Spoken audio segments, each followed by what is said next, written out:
अस्सलाम वालेकुम जी। अच्छा जी, आज फाइनेंशियल लिटरेसी सीरीज़ की एक और एपिसोड में आपके सामने हाजिर हैं और आज हम मशहूर ज़माना पर्सनल फाइनेंस के प्रोफाउंड किस्म के राइटर और थिंकर और बहुत ही इनोवेटिव किस्म के coach, life coach, personal development coach, you name it, मतलब मुख्तलिफ़ फील्ड्स के, बिलखुसूस पर्सनल फाइनेंस के दुनिया का जो माहिर तरीन और अजीम तरीन नामों में से एक नाम है फॉर द लास्ट 3 डेकेड्स, बल्कि 3 डेकेड से भी ज़्यादा, रॉबर्ट कियोसाकी, जो हवाई में पैदा हुआ ग़ालिबन 50s के ज़माने में और उसके बाद 60s के ज़माने में उसने वियतनाम वॉर में सर्व भी किया क्योंकि वो मरीन था, यानी यूएस कमांडो था, हेलीकॉप्टर उड़ाता था और खैर उसने रिटायरमेंट ले ली और एक लंबी स्टोरी उसकी लाइफ जर्नी है। 97 में उसने एक किताब लिखी रिच डैड पुअर डैड, तो मेरे सामने यहाँ इस वक्त शेल्फ पे मौजूद है और अक्सर मेरे इस्तेमाल में रहती है ये किताब। तो रिच डैड पुअर डैड का जो राइटर है रॉबर्ट कियोसाकी, इसकी तकरीबन 20 से ज़्यादा किताबें अब तक पब्लिश हो चुकी हैं और सैकड़ों हज़ारों टेलीविज़न इंटरव्यूज़ और सैकड़ों हज़ारों कॉन्फ्रेंसेस, वर्कशॉप्स इसने करवाई हैं। तो एक business coach, finance coach, human development, personal development coach के लिहाज से सारी दुनिया में जाना पहचाना जाता है। इस वक्त मेरे सामने इसकी एक किताब है रिटायर यंग रिटायर रिच, जो इसने ग़ालिबन 5वीं या 6ठी इसकी किताब थी जो 2000 के बाद इसने लिखी है, जब इंटरनेट वेबसाइट .com रेवोल्यूशन और 9/11 सब कुछ हो चुका था, उसके बाद की ये किताब है। तो बहुत अच्छी किताब है और ये ग़ालिबन उस ज़माने से बिलोंग करती है जब यूएस में, वेस्ट में, मगरिब में बिलखुसूस एक तहरीक चली थी, फायर मूवमेंट जिसे कहते हैं, FIRE। ये एक अब्रीविएशन है और इसका एक्रोनिम है FIRE, यानी financial independence retire early. Financial independence retire early, FIRE, ठीक है। फाइनेंशियल इंडिपेंडेंस रिटायर अर्ली क्या कॉन्सेप्ट क्या कहता है कि आप सारी उम्र, यानी ग़ालिबन यूएस में 65 है, पाकिस्तान में 60 है, कहीं पे इसकी एक्सेप्शंस होती हैं, कहीं दुनिया में 70 में रिटायरमेंट्स होती हैं। तो आप गवर्नमेंट जॉब से या किसी कॉर्पोरेट सेक्टर से या अपने ज़ाती किसी सेल्फ एम्प्लॉयमेंट से आप दुनिया में रिटायर करते हो, सिटीज़न, सीनियर सिटीज़न कहलाते हो, कहीं पे दुनिया में 65 में, कहीं 70 बरस की, कहीं 60 बरस की उम्र में, और उसके बाद आप आराम करते हो, दुनिया ट्रैवल करते हो, दुनिया को एक्सप्लोर करने जाते हो या कोई अल्लाह इबादत, कोई किसी फ़लसफ़ा, किसी मकसद के लिए काम करते हो। तो उन्होंने कहा कि वाई रिटायर दैट लेट, इतना ज़िंदगी में लेटर, जब आपके जिस्म के, वो जो गालिब ने कहा था कि मुज़महिल हो गए कुवा गालिब, वो अनासिर में एतदाल कहाँ, तो कुवा मुज़महिल हो जाएं, अनासिर में एतदाल ना रहे 60, 65, 70 बरस की उम्र में, तो फ़ायदा क्या रिटायर होने का, क्यों ना पहले रिटायर हुआ जाए। तो उन्होंने फिर ये एक मूवमेंट बनाई कि क्यों ना मिड 30s में या 40s में, मिड 40s में या लेट 40s में रिटायर हुआ जाए, यानी 35, 38, 40, 45, 50 इसके अंदर रिटायर हो रहे, ताकि आपके पास ज़िंदगी में 10, 15, 12, 20 बरस हों सेहतमंद, दुनिया में किसी मकसद के लिए, किसी कॉज के लिए वक्त गुजारने और दुनिया को देखने और ट्रैवल एंड टूरिज्म करने के लिए। तो बहरहाल उस मूवमेंट से मुतासिर होकर यंग इंडिपेंडेंटली इसने एक किताब लिखी, किताब बहुत अच्छी है, रिटायर यंग रिटायर रिच, कि यानी कि जवानी यानी बूढ़ा होने से कबल ही रिटायर हुआ जाए, यानी काम से आप फारिग हो जाएं, कुछ ऐसे एसेट्स बना लें कि वो आपके लिए एक income generating assets, income producing assets आपके लिए हों, वो आपके लिए एक इनकम, एक लाइवलीहुड का बहाना बना रहे और आप जो है वो फाइनेंशियली इंडिपेंडेंट, फाइनेंशियली फ्री होकर दुनिया में अपना किसी मकसद, अपने किसी मिशन की तकमील कर सके। बहरहाल तो उसमें इस किताब में से कुछ एक्सर्प्ट्स, कुछ चीज़ें मैं आपको पढ़ के सुनाना चाहता हूँ। सफ़ा नंबर 210 पर मेरे सामने एक बड़ा अच्छा एक पैसेज है। ये कहता है कि one of the reasons rich dad had his son and me learn to work for free number एक, learn to work for free. Was that we would learn to give, number one, give, and number two, we would learn to build an asset before we received. अच्छा है क्या, हम लोग ना दुनिया में, इंसान की नफ्सियात ऐसी है, इंसान के अंदर कुछ लालच, कुछ तमा, कुछ खुद गर्जी, कुछ अपना सेल्फिशनेस होता है, विच इज़ फाइन, थोड़ा बहुत तो होता ही है, मगर उसकी वजह से उसका एक माइंडसेट बन जाता है कि वो रिसीव यानी लेना चाहता है, गिव यानी देना उसमें कम हो जाता है। यहाँ पे वो कह रहा है कि इसका एक जिंदगी में ना एक मेंटोर, एक लंबी कहानी है, कुछ लोग जानते हैं जिन्होंने रिच डैड पुअर डैड पढ़ी है या इसके इंटरव्यू सुने, उनको पता होगा। ये जब छोटा सा था, रॉबर्ट कियोसाकी 9 बरस का, तो इसने अपने बाप से कुछ सवाल पूछे, तो इसके बाप जो था वो PhD प्रोफेसर था, हवाई का एजुकेशन डिपार्टमेंट का एक बड़ा ओहदेदार भी था, मगर फाइनेंशियली बड़ा स्ट्रगल करता था। इसके बरक्स इसका एक दोस्त था माइकी, वो भी इसकी क्लास में पढ़ता था, माइक। तो माइक का जो बाप था वो एक बिजनेसमैन था, एंटरप्रेन्योर, और वो बड़ा यानी मिलियनियर बंदा था, बाद में बिलियनियर हो गया, बहुत बड़ा टाइकून, बिजनेस टाइकून बन गया था वो। तो ये अपने बाप से पूछता, अपने सगे बाप से, कि अबू ये पैसा किस तरह कमाया जाता है, पैसा क्या चीज़ है? तो उसके अब्बा ने कहा, बेटा बस आप पढ़ो, पढ़ाई पर ध्यान दो, जिस तरह उमूमन मिडिल क्लास या लो मिडिल क्लास घरों में होता है। संगा नहीं अबू आप बताएं ना कि आप जॉब किस लिए करते हो? कहते पैसे के लिए। तो फिर पैसा, अगर पैसे ही के लिए जॉब करते हैं तो फिर पैसा क्या चीज़ है, किस तरह कमाया जाता है, किस तरह से आता है, क्यों बाज़ लोगों के पास कम होता है, बाज़ के पास ज़्यादा होता है, ये सब।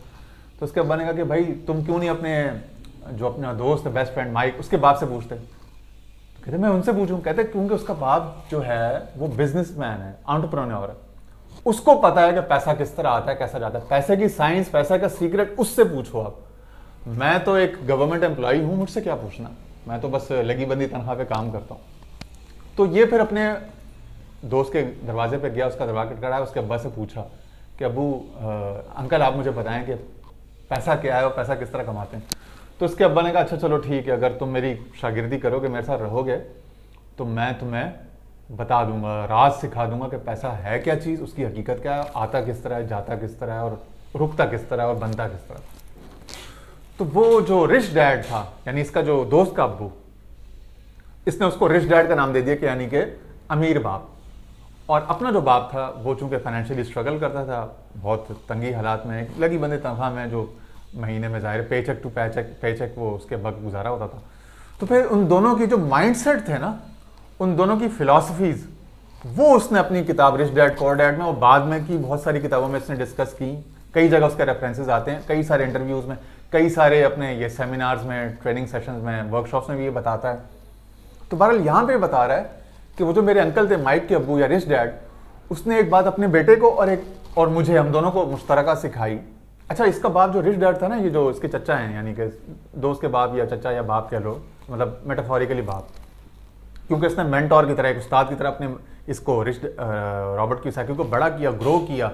और रॉबर्ट कियोसाकी की सारी बिजनेस सक्सेस, सारा जो इसकी फिलॉसफी, माइंडसेट शिफ्ट है, वो सारा चूंकि ये क्रेडिट करता है अपने दोस्त के अब्बू को, तो उसको रिच डैड कह दिया कि वो भी उस्ताद चूंकि बाप की जगह होता है, तो उस वजह से कि मेरे इस उस्ताद ने या रिच डैड ने मेरे को और मुझे, अपने बच्चे को, उसने एक बात सिखाई। कह रहे हैं कि आप किस तरह से बगैर पैसों के काम कर सकते हैं, बगैर मुआवजे के, इनिशियल जो फौरी मुआवजा, और देना सीखें। जब आप देना सीखते हैं ना, वो जो हमने बात शुरू की थी कि हम रिसीव करना चाहते हैं, गिव एंड रिसीव, दो चीजें ना। बाइबल में कोट है, बाइबल की एक बात बड़ी मशहूर है, give and you shall receive.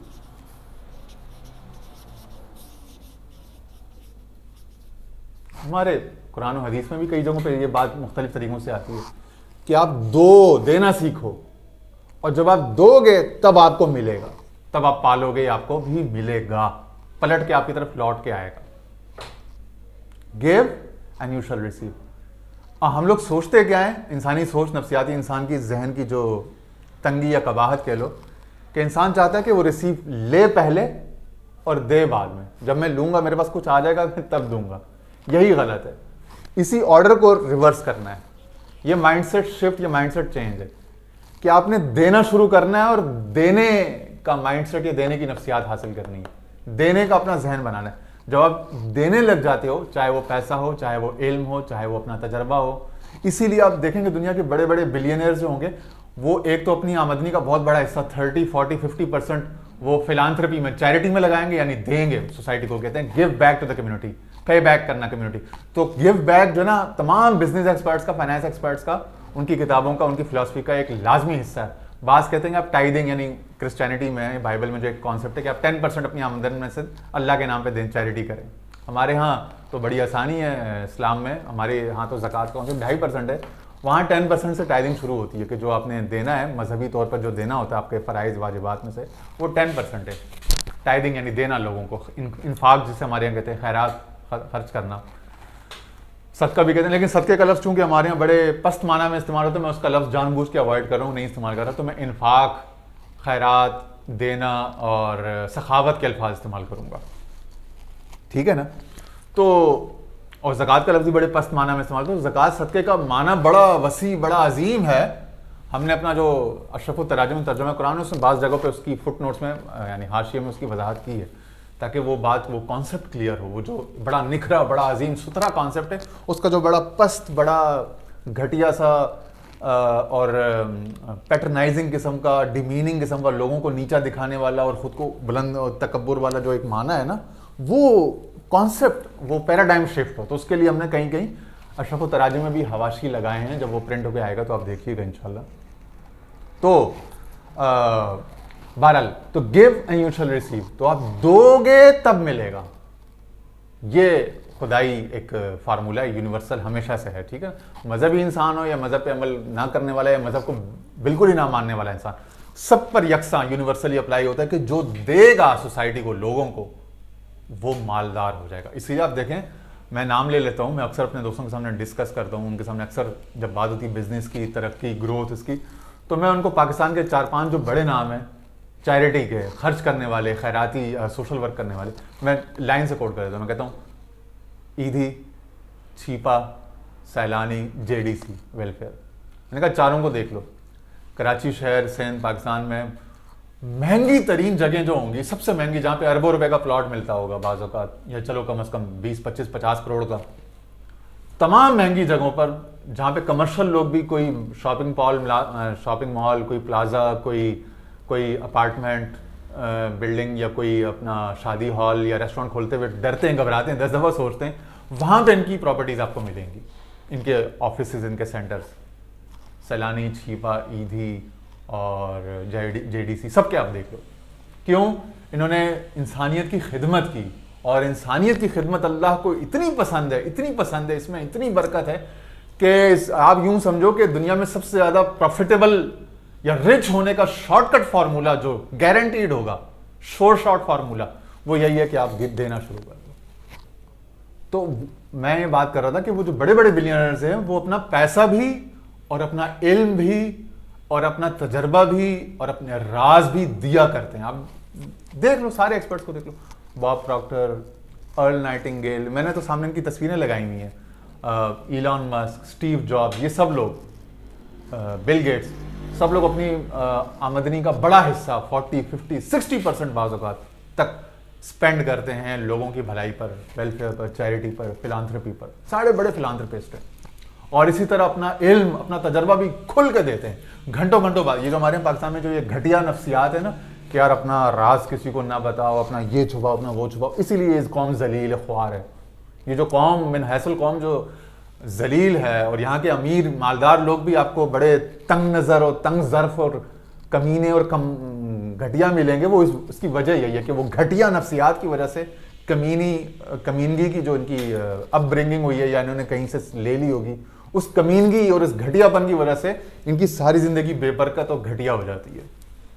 तो बेबरकती और घटियापन से अगर निकलना है तो आला ज़र्फ, वसी होना पड़ेगा, वसी सोच, वसी मशरब, वसी नज़र, वसी कल्ब, जेनरस। तो इस किताब में भी कई जगहों पर जेनरॉसिटी का जिक्र है कि वेल्थ या रिच आदमी या वेल्दी आदमी होगा जो जेनरस होगा, जो देने का पहले सोचेगा बजाय लेने का। तो माइंडसेट शिफ्ट पर इसने कई जगहों पर, कई पैराग्राफ, कई समूहों पर बात की है। यहाँ इसने बात की कि पहली चीज़ हमें जो हमारे रिच डैड ने सिखाई अपने बच्चे को, मुझे, वो ये कि हम देना सीखें, लर्न टू गिव। और दूसरी चीज build an asset before we receive, लेने से पहले एसेट बिल्ड करना। एसेट बिल्ड कर दो, वो एसेट आपको कमा के देगा। अच्छा, उन एसेट्स में, अच्छा फिर उसने एक, कहते हैं रिच डैड ने कई साल पहले एक शीट पे एक हमें लिख के दिया, एक इक्वेशन या एक formula, who gets paid first and who gets paid the most. कौन पहले लेता है और कौन सबसे ज्यादा लेता है। नाकाम आदमी और कामयाब आदमी के बिजनेस फिलॉसफी या वर्क फिलॉसफी में, लाइफ फिलॉसफी में ये फर्क होगा कि वो पहले लेना चाहेगा का नाकाम आदमी, छोटा आदमी, तंग ज़र्फ, कम अकल, घटिया जिसको मैंने कहा था। तो उसके बाद अगर पैसे हो भी जाएंगे तो भी वो एंजॉय नहीं कर सकेगा, यानी पैसे की बरकत तासीर से वो महरूम। आपने देखा हो कुछ लोग करोड़पति होते हैं लेकिन हर वक्त टेंशन में रहते हैं, हर वक्त लगाई बुझाई में, लोगों की बुराइयों में लगे रहते हैं, लोगों की मुखालफत में। वो पैसे को एंजॉय नहीं कर पाते, ना वो दुनिया देख पाते हैं, ना वो कोई यॉट खरीद पाते हैं, ना रैंच खरीद पाते हैं, ना कोई अपना आइलैंड खरीद पाते हैं, ना कोई जेट खरीद पाते हैं। वो नॉर्मल सी करोला या सुजुकी कार होगी, नॉर्मल सी जगह पे रह रहे होंगे और हर वक्त घटिया घटिया सोचों में, घटिया घटिया बातों में लगे रहेंगे। तो ये वो लोग हैं कि जो जिनके पास गंदा पैसा या पैसा आने के बावजूद भी लाइफ उनकी बेहतर ना हो सके। तो कुछ ऐसी मिसालें आपको मिलेंगी। इसके बरक्स जो बड़े लोग होंगे, जो रिच पीपल, जो रियली वेल्दी लोग होंगे, ग्रेट पीपल होंगे, उनके यहाँ तरतीब उलट होगी। उनके यहाँ तरतीब क्या होगी? कह रहे वो मेरे रिच डैड ने सिखाया कि वो पहले नहीं लेंगे, वो खुद को सबसे आखिर में रखेंगे, वो सबसे आखिर में लेने वाले होंगे, पहले देने वाले होंगे। मुझे इस पर हदीस याद आई, अभी मैंने कुछ देर पहले दोबारा मैंने वो हदीस के अल्फाज मुझे याद थे, हमने दौरे हदीस में एक ज़माने में पढ़ी थी जो हम दरसे नामी, साकिल कौमी आखिरुहुम, इस तरह भी है, और साकिल कौमी आखिरुहुम शुरबन, दोनों तरफ से अल्फाज आए। सुनन तिरमिज़ी की हदीस है, जामे तिरमिज़ी की हदीस है, सही हसन, मैंने इसकी चेक भी की आज सनदात इस्नादी हैसियत, कि साकिल कौमी आखिरुहुम, कि कौम को पिलाने वाला या लोगों को देने वाला, आखिरुहुम शुरबन, वो पीने में सबसे आखिरी होगा, वो खुद सबसे आखिर में रहे। आपने कभी देखा है कुछ लोग दावतें करते हैं, सखी होते हैं, बड़े अच्छे होते हैं, वो उनके यहाँ शादी हो, महफिल मिलाद हो, जिक्र हो, कोई जलसा इज्तिमा हो, कोई भी सेकुलर या रिलीजियस स्पिरिचुअल गैदरिंग हो, वो लोगों को खिला रहे होंगे, पिला रहे होंगे, जग लेके बिरयानी की प्लेटें, सालन, वो लोगों में तकसीम कर रहे होंगे। आपने देखा होगा अक्सर जो बड़ा आदमी, मालदार आदमी, कामयाब आदमी होगा, वो लोगों में तकसीम कर रहा होगा, या अपना स्टाफ उसने लगाया होगा और खुद देख रहा होगा, खा नहीं रहा होगा। वो लोगों की खुशी से उसको तस्कीन और खुशी मिल रही है, लोगों के पेट भरने से उसका पेट भर रहा होगा, उसकी आंखें भर रही होंगी। हम हमेशा के सैर चश्म सही, तुझको देखें तो आंख भरती नहीं। एक तो पेट की भूख है, एक आंख की भूख भी है, तो अल्लाह ताला वो भी खत्म करे, लेकिन आंख की भूख, आंख सैर, शिकम सैर भी कर दे, चश्म सैर भी कर दे शिकम सैर के साथ साथ। तो साकिल कौमी आखिरुहुम शुरबन, कि जो लोगों को बांटने वाला, देने वाला, लोगों को पिलाने वाला, तो सबसे आखिर में पीता है। या इसका माकूस माना, इसका रिवर्स माना ले लें, तो जिसने ज्यादा पीना है या अच्छा पीना है, उसको चाहिए कि लोगों को पिलाना खिलाना शुरू कर दे। ठीक है, साकिल कौमी आखिरुहुम शुरबन।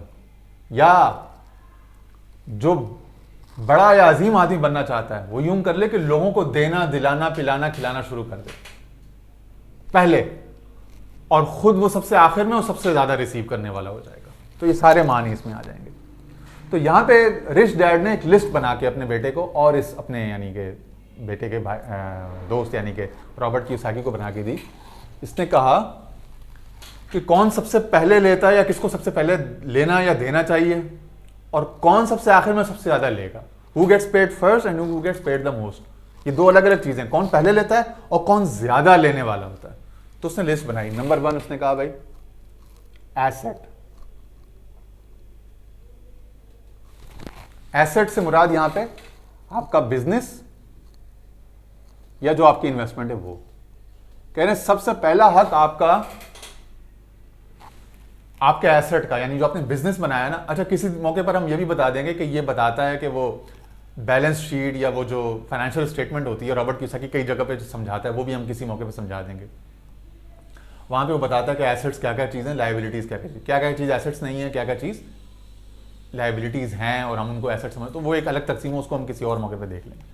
तो उसने कहा कि बिजनेसमैन को, एक कामयाब बिजनेसमैन या रिच आदमी को चाहिए कि सबसे पहले अपने बिजनेस को दे पे बैक, यानी अपने बिजनेस में री इन्वेस्ट करे।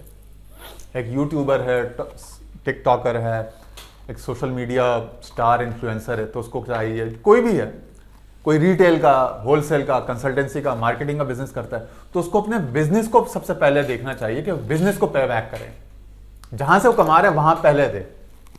ये दुनिया में भी कहते हैं कि 10% 20% अपने बिजनेस को री इन्वेस्टमेंट, यानी उसको री इन्वेस्ट करो अपने बिजनेस को, ताकि बिजनेस कॉन्टिन्यूसली ग्रो करता रहे। और आगे इसने मिसालें दी हैं कि जिन लोगों ने अपने बिजनेस को पहले नहीं दिया और अपने आप को पहले दिया, अपनी कोई लग्जरी कार निकाल ली इन्वेस्टरों के पैसे से, या कोई अपने लिए बहुत बड़ी सैलरी रख ली, तो वो बेवकूफ़, वो बिजनेसमैन नहीं है, वो एम्प्लॉय माइंडसेट के साथ, वो उसको चाहिए कि सैलरी पर, पे चेक पर काम करे। वो तनख्वाहदार दिमाग से आके बिजनेस में आ गया और वो उसका बिजनेस हमेशा फेल होगा। आगे उसने कई सारी मिसालें भी दी हैं, टाइम कम है, लेकिन बहरहाल यहाँ पे उसने कहा कि सबसे पहले जिसको आपने देना है वो अपने बिजनेस को, एसेट को देना है, यानी कि अपने बिजनेस को या इन्वेस्टमेंट को। ठीक है। Number 2, employees. नंबर 2 पे आपने अपने जो स्टाफ है उनकी सैलरीज, उनके खर्चा निकालना है। पाकिस्तान में क्या होता है, मीडिया में, इंडस्ट्री में, फैक्ट्रियों में, कई जगहों पे क्या होता है, लोगों की 2-2, 3-3, 4-4 महीने की सैलरीज रोक लेते हैं, कहते हैं भाई हालात अच्छे नहीं है, डाउन साइजिंग, पता नहीं क्या क्या कुछ करते हैं। बॉब प्रॉक्टर का मुझे बड़ा अच्छा लगा, सैंडी गैलेगर और बॉब प्रॉक्टर, जिनका PGI प्रॉक्टर गैलेगर इंस्टीट्यूट है, वो कहते हैं जब ये आया लॉकडाउन 2020, ये बहुत बड़ी लर्निंग थी, बहुत बड़ा टेस्ट था बहुत सारे दुनिया के एक्सपर्ट्स, गुरुज के लिए, कि जो वो कहते हैं क्या वो उसको, उस पर यकीन भी करते हैं, उसको प्रैक्टिस भी करते हैं, या सिर्फ प्रीच करते हैं। ठीक है ना। तो रॉबर्ट कियोसाकी भी यही कहता है, कहता है मेरे रिच डैड ने मुझे सिखाया था कि don't listen to what people say, listen to what their actions speak, listen to what they do, see what they do, not hear what they say. ये मत सुनो कि लोग क्या कह रहे हैं, क्योंकि वो लोग तो ऊपर से पता नहीं क्या अच्छी अच्छी बातें करेंगे, ये देखो कि वो कर क्या रहे हैं, वो जो कर रहे हैं ना वो उनका अंदर है। ठीक है। तो उनका कॉल ना देखो, फेल देखो, कर क्या रहे, करने से पता चलेगा वो बैक ऑफ द माइंड उसका क्या चल रहा है। ठीक है।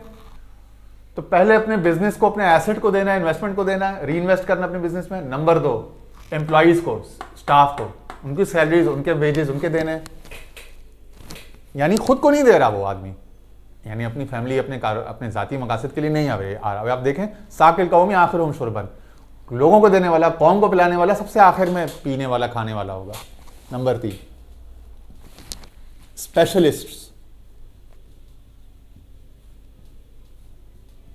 या आप कह लो कि पार्टनर्स कह लो या कंसल्टेंट्स कह लो। इसमें उसने कहा कि आपके जो अकाउंटेंट्स हैं, आपने जो बाहर से आउटसोर्स किए हुए एक्सपर्ट्स, लॉयर्स हैं, क्योंकि लीगल का वो कहते हैं कि बिजनेस में बहुत ज़रूरी है, और आपके कंसल्टेंट्स, मार्केटिंग कंसल्टेंट्स या दीगर कंसल्टेंट्स को भी लोग अपने बिजनेस को ग्रो करने के लिए, प्रोडक्टिव रहने के लिए और एफिशिएंट रहने के लिए दुनिया भर में लोग R&D पर, रिसर्च एंड डेवलपमेंट में पैसा लगाते हैं, अपना 5% 10% अपने जो भी टर्न आउट होता है, बिजनेस का टर्नओवर होता है, उसमें से लगाते हैं, ताकि मुसलसल ग्रोथ रहे। और जो नहीं लगाता वो फिर ग्रो करना छोड़ देता है। कोई लिटिगेशन, कोई सू कर लेता है, कोई केस कर देता है आपके ऊपर, तो वहाँ पे आपके लॉयर्स, अकाउंटेंट्स ये आपके काम आते हैं। टैक्सेशन में भी लॉयर्स, अकाउंटेंट्स, कंसल्टेंट्स ये काम आते हैं। ठीक है ना। नंबर 4, इन्वेस्टर्स, जिन्होंने आपके साथ कैपिटल लगाया था, अब उनका हक आ गया। अभी तक आप नहीं आए हैं, पहले आपने लोगों को पे करना है। आमिर खान जो फिल्म प्रोड्यूसर इंडिया का एक्टर है, उसके भी मैंने एक इंटरव्यू में सुना था, उसने ये बात कही थी। उसने कहा था मैं खुद को सबसे आखिर में देता हूँ, मैं जब फिल्म बनाता हूँ तो सब लोगों को, प्रोड्यूसर, जितने पार्टनर्स, इन्वेस्टर्स, कंसल्टेंट्स, लीगल, ये वो लोग होते हैं, फिर फिल्म का जो क्रू, जो सारी कास्ट होती है, उन सबको देने के बाद फिर सिनेमा वालों को, डिस्ट्रीब्यूटर्स को, मार्केटिंग को, टीवी चैनल्स वालों को, अखबारों को, मीडिया को, सबको देने के बाद इवेंट मैनेजर, ऑर्गेनाइजर, सबको दे देता हूँ। जब सब पे आउट हो जाते हैं, उसके बाद आखिर में मैं अपना हिस्सा लेता हूँ। नंबर 5 पे इसने कहा कि बिजनेस ओनर, साकिल कौमी, वो जो हदीस हमने सुनाई थी, आखिरुहुम शुरबन, तो लोगों को पिलाने वाला, लोगों को सोचने वाला, खुद को हमेशा सबसे आखिर में रखे, बिजनेस ओनर। मगर सवाल क्या उसने रेज किया, तो who gets paid first and who gets paid the most, कौन सबसे पहले लेता है, कौन तरतीब में पहले है और कौन आखिर में, लेकिन कौन ज्यादा है सबसे।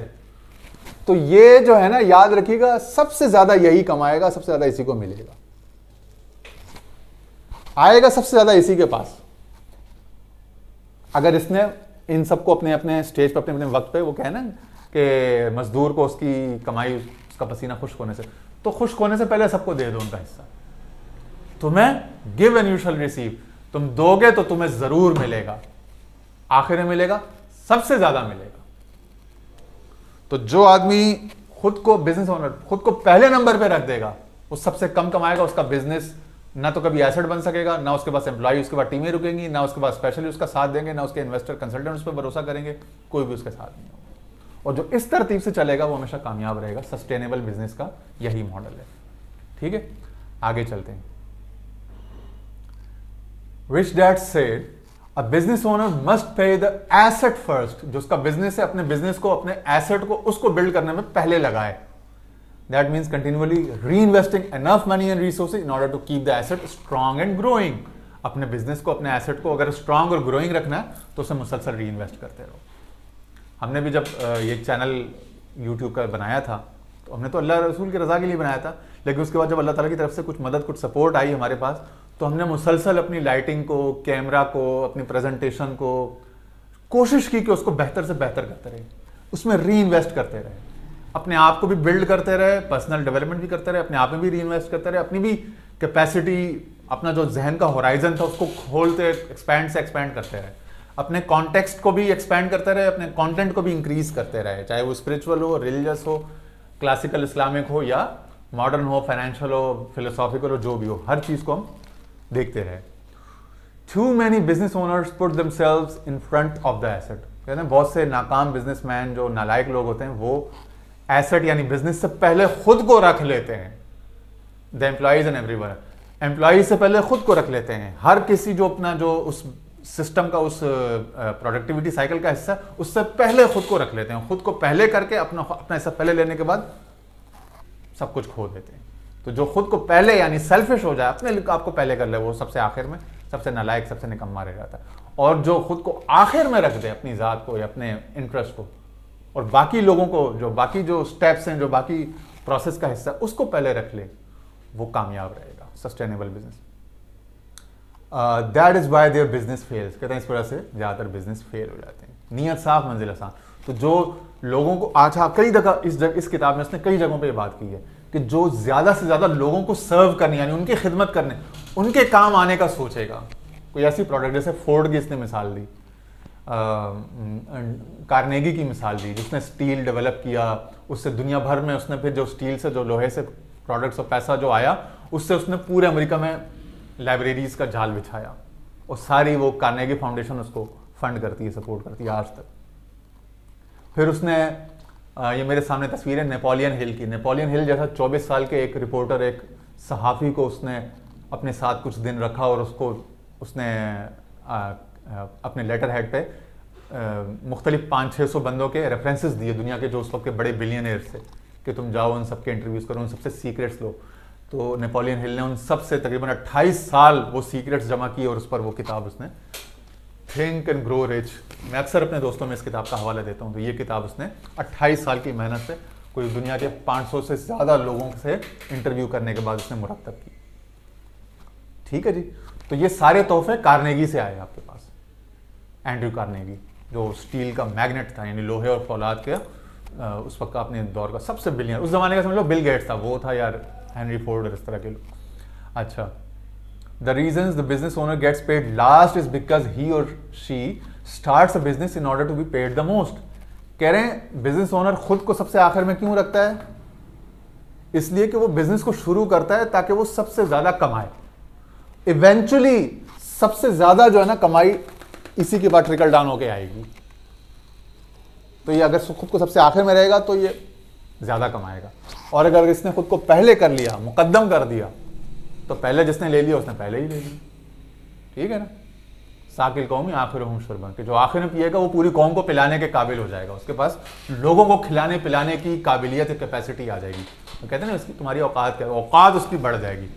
वो सिर्फ अपना दर्द या अपने बीवी बच्चों का पेट पालने वाला, रोजी पालने वाला, अपने घर के खर्चे नहीं, वो और एक्सटेंडेड फैमिली को, कम्युनिटी को, बहुत सारे लोगों के मसाइल हल करने वाला, उनके लिए जॉब क्रिएशन करने वाला, उनके ज़िंदगी में काम आने वाला। उनके आपने देखा होगा अक्सर जो मालदार लोग होते हैं, अपने ख़ानदान में आप हर आदमी देख ले, तो जब किसी की शादी कोई मैयत, कोई गम, कोई परेशानी, कोई किसी की टांग टूटती, खुदा ना कोई मसला आता है, लोग उसी मालदार की तरफ, उसी बिजनेसमैन की तरफ देखते हैं। होता है ना ऐसा। और शादी हो तो जो कोई ऐसा बड़ा, कोई ख़ानदान में कोई मुअस्सर, कोई इन्फ्लुएंशियल बंदा होता है, वो सबसे ज़्यादा पैसे देता है।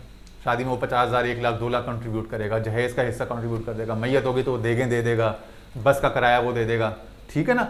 तो ये याद रखिए कि जो कम्युनिटी को सर्व करता है, जो लोगों के काम आता है, खिदमत करता है, वो सबसे ज़्यादा मालदार रहता है हमेशा। ये सीधी सी बात है। Give and you shall receive. आप दो तो आपको मिलेगा, ज़्यादा मिलेगा। तो देने में लेना है सारा, ठीक है जी, ना कि अदरवाइज लेने में लेना है। नहीं, ऐसा नहीं है कि receive first and then give, नहीं, give and you shall receive. आप दो तो आपके पास बढ़ के आएगा। तो मैंने बात की थी कि जितने बड़े बड़े एक्सपर्ट्स हैं, ये अपना इल्म, अपना नॉलेज, अपना तजर्बा, अपना राज, अपने ज़िंदगी भर के जो इनके सबक असबाक होते हैं वो देते हैं, और दे देकर फिर इनकी इन्फ्लुएंस, इनकी प्रोडक्टिविटी, इनकी पर्सनालिटी बढ़ती चली जाती है, ठीक है। But in order to get paid the most, the business owner must make sure that the rest of the business is paid first.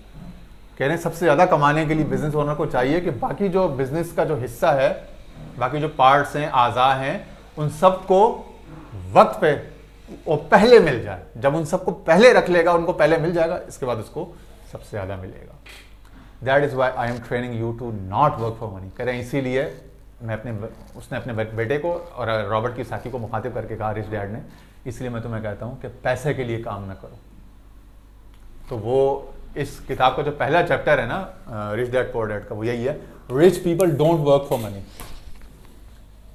मालदार लोग, कामयाब लोग पैसे के लिए काम नहीं करते। भाई फिर किसके लिए काम करते हैं? तो वो अपनी ग्रोथ के लिए, अपने कामयाबी के लिए काम करते हैं, एसेट्स बनाते हैं, उन एसेट्स से पैसा आता है। तो वो क्या करते हैं? Rich people don't work for money. वो पैसे के लिए काम नहीं करते, पैसे के लिए एम्प्लॉइज काम करते हैं, या middle class, lower middle class. वो अगर पैसे के लिए काम नहीं करते, फिर what do they work for? तो जवाब ये कि they have money work for them. वो पैसे को लगाते हैं अपने लिए काम करने में, ना कि खुद को जुटा दें, खुद को खपा दें पैसे के लिए काम करने। ये मेंटल, ये इस बात को समझना शायद थोड़ा मुश्किल हो, भारी हो, लेकिन हकीकत यही है। मैंने भी अपने 42 साल में जो कुछ देखा अपने ज़िंदगी में और लोगों की ज़िंदगी में, तो यही फ़र्क देखा। और मैं पिछले 1.5-2 साल से इसी पे काम कर रहा हूँ। खुद अपनी भी माइंडसेट शिफ्ट करने, चेंज करने पे, पैराडाइम शिफ्ट करने पे काम कर रहा हूँ, और साथ साथ अपने दोस्तों को भी तक भी ये ट्रेनिंग पहुँचा रहा हूँ, ठीक है ना। तो rich people don't work for money, they have money for work for them. ये पहला इसका चैप्टर है कि वो पैसे के लिए काम नहीं करते, वो पैसे को अपनी खिदमत में, अपने काम में लगाते हैं। पैसा इनके लिए काम करता है, वो पैसे के लिए काम नहीं करते। और बॉब प्रॉक्टर ने भी कई जगह कहा, कह रहे हैं money is the worst master one could ever have, and money is the best servant या स्लेव यू कुड एवर। तो कह रहे हैं मनी बेस्ट सर्वेंट है, बेस्ट खादिम है, लेकिन अगर आपने इसको आका बना दिया, मालिक बना दिया, तो ये बदतरीन मालिक है। इसके लिए काम नहीं करना, इसको अपना आका, मालिक, अपना वो नहीं बनाना, मतलब वो मकसूद, ठीक है ना। इसको पीछे रखना, खुद को बड़ा बनाना है, और खुद अपनी बड़ाई के लिए, अपनी सखावत के लिए, जनरॉसिटी का लफ्ज़ कई दफ़ा इस्तेमाल, खुद अपनी सखावत और अपनी कामयाबी के लिए, और अपने इन्फ्लुएंस को, अपने इम्पैक्ट को बढ़ाने के लिए, अपने माइंड को ब्रॉडन करने के लिए, अपने विजन को ब्रॉड करने के लिए काम करना है। पैसा खुद पीछे आएगा, पैसा सर्व करेगा। जब आप बड़े मकसद के लिए, लोगों की खिदमत के लिए, लोगों के लिए काम करते हैं, कामयाब होने के लिए, इज्जत, लोगों को इज्जत देने, दिलाने, कामयाबी दिलाने के लिए, तो पैसा पीछे आता है। और जब पैसे को मकसूद बना के उसके पीछे जाएंगे तो वो भागेगा। पैसे को चेज नहीं करना, अट्रैक्ट करना है, उसको अपने पीछे लगाना है, ठीक है ना। तो मनी इज द वर्स्ट, वो कहते हैं मास्टर एंड बेस्ट सर्वेंट। तो उसको सर्वेंट बनाना है, मास्टर नहीं बनाना, आका मालिक नहीं बनाना, ठीक है ना। That is why I am training you to not work for money. You are learning to delay gratification and work to build assets that grow in value. तुम फौरी मुआवजा के बजाय, फौरी लज्जत या फौरी भूख मिटाने के बजाय उसको मुअख्खर कर रहे हो, अपने फ़ायदे या अपने मफाद को मुअख्खर करना सीख रहे हो।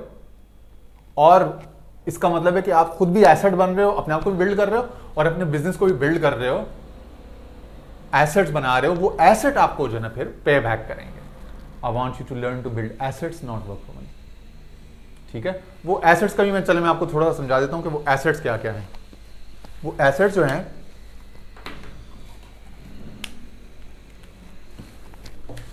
एसेट्स लायबिलिटीज, इसको कहते हैं दुनिया में बैलेंस शीट। किसी फाइनेंस वाले के पास जाओ ना, या किसी कंपनी की आप देखते हैं ना स्टॉक मार्केट में कहते हैं बैलेंस शीट, तो हर बैंक हर इदारा अपनी बैलेंस शीट बनाता है, दिखाता है। तो बैलेंस शीट क्या होती है, उसमें आपके एक तरफ एसेट्स होते हैं और एक तरफ उसके लायबिलिटीज। एसेट्स में क्या क्या होता है भाई, your work is your home is not an asset, your house is not an asset. ये रॉबर्ट कियोसाकी कई जगह कह चुका है, लोगों को ये बात नहीं समझ में आई थी, लेकिन अब ये बात प्रूव हो चुकी है। तो क्या है, लेकिन जो आपको जो रेंटल प्रॉपर्टी, जो आप प्रॉपर्टी लेते हो रेंट आउट करते हो, वो आपका एसेट है। जो आप कमर्शियल प्रॉपर्टी लेते हो, उसमें किसी बिजनेस को शुरू करते हो या किसी को रेंट पे देते हो, वो एसेट है। कोई गोल्फ कोर्स, कोई होटल बनाते हो, उसके कमरे रेंट आउट करते हो, वो एसेट है। ठीक है, तो एसेट्स में उनके यहाँ ये है कि भाई बिजनेसेस, वो कहते हैं सबसे बड़ा एसेट जो है ना बिजनेसेस है। इसने भी खुद सबसे पहले रॉबर्ट कियोसाकी और इसकी वाइफ ने मिलकर, किम कियोसाकी ने मिलकर बिजनेसेस बिल्ड किए थे। पूरी इस किताब में भी और दीगर जगहों पे उन्होंने अपनी स्टोरी सुनाई है। Number 1 businesses. Number 2 liquid assets, या जिसको पेपर एसेट्स कहते हैं। पेपर एसेट्स क्या है, stocks, bonds, mutual funds, ETFs, रीट्स, या आप लिख भी लें। वो क्या है, स्टॉक्स, स्टॉक मार्केट में शेयर्स वगैरह, बॉन्ड्स यानी कि टी बिल्स वगैरह और टीएफसी जो पाकिस्तान में होती हैं, म्यूचुअल फंड्स, एसेट मैनेजमेंट कंपनियां जो होती हैं, रीट्स, रियल एस्टेट इन्वेस्टमेंट ट्रस्ट वगैरह, ठीक है ना। ये सब आपके पेपर एसेट्स हैं, stocks, bond, mutual funds, ETFs and रीट्स। Number 3 commodities. Commodities क्या है, gold, silver, metals, oil, food, water, ठीक है ना। ये जो है ना ये आपकी कमोडिटीज हैं। और नंबर 4 वो मैं आपको बता दूंगा, मैं इस पर भूल रहा हूं थोड़ा सा, लेकिन बहरहाल ये आपके जो ना एसेट्स हैं कि जिसमें पेपर एसेट्स भी हैं और टेंजिबल यानी हार्ड एसेट्स भी हैं। तो ये आपको एसेट्स बिल्ड करने पर लगाते हैं, ना कि आप बस जो है ना वो पैसा पैसा पैसा पैसा पैसा करते रहो। तो जब आप एसेट बिल्ड करने पे लगते हो तो वो एसेट्स आपको कमा के देते हैं। Business, real estate, liquid asset and कमा, हाँ रियल एस्टेट, रेंटल हो या कैपिटल गेन्स। तो नंबर 2 पे कर लो या नंबर 4 पे कर लो रियल एस्टेट। रियल एस्टेट क्या, कि ये ऐसी प्रॉपर्टीज लेंगे, चाहे वो हाउस हो, कमर्शियल प्रॉपर्टी हो, कोई दुकान हो, कोई भी चीज़ हो, जिसको लेकर ये कैपिटल गेन के लिए, एक तो ये ना कि वैल्यू अप्रिसिएशन, कि आप 10 लाख का कोई प्लॉट लेते हो और वो अप्रिशिएट होकर उसकी वैल्यू बढ़ के 20 लाख हो जाती है 2 साल 4 साल बाद, एक वो तरीका है कैपिटल गेन्स। और दूसरा है कि रेंटल इनकम, कि आप कोई मकान, कोई दुकान, कोई भी यूनिट लो और उसको आप रेंट आउट करो, तो उसका रेंट जो है वो फिर एक फॉरएवर गेन है, और वो दुनिया भर में बहुत लेस उस पर टैक्स लगता है बहरहाल। तो ये सब चीज़ें, तो आज हमने आपको समझाने की कोशिश की कि जब आप एसेट बिल्ड करते हो, यानी बिजनेस बिल्ड करते हो, उस बिजनेस को एसेट समझते हो और उस पर सबसे पहले लगाओगे, एम्प्लॉयज़ को दोगे वक्त पे, स्पेशली यानी अकाउंटेंट, लॉयर्स, कंसल्टेंट्स को, अपने इन्वेस्टर्स को, इन सबको पहले पे करोगे और खुद को आखिर में रखोगे, बिजनेस हमेशा कामयाब रहेगा, ग्रो करेगा, सस्टेनेबल होगा। बाकी इस किताब में कुछ मजीद विजडम भी है, उसको हम इंशाल्लाह किसी अगली एपिसोड में देखेंगे। आज के लिए इतना ही, अल्लाह हाफिज़।